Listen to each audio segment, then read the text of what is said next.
أعوذ بالله من الشيطان الرجيم. بسم الله الرحمن الرحيم. يا بني إسرائيل اذكروا نعمتي التي أنعمت عليكم وأني فضلتكم على العالمين. واتقوا يوما لا تجزي نفس عن نفس شيئا ولا يقبل منها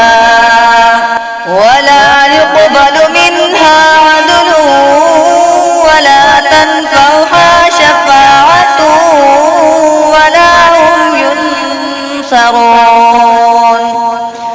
وإذ ابتلى إبراهيم ربه بكلمات فأتمهن قال إني جاعلك للناس إماما قال ومن ذريتي قال لا ينال عهد الظالمين.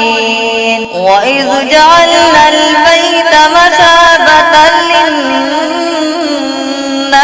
وأمنا واتخذوا من مقام إبراهيم مصلى وعهدنا إلى إبراهيم وإسماعيل أن طهر بيتي للطائفين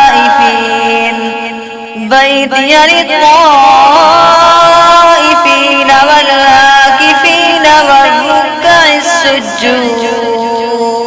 صدقت يا رب العالمين.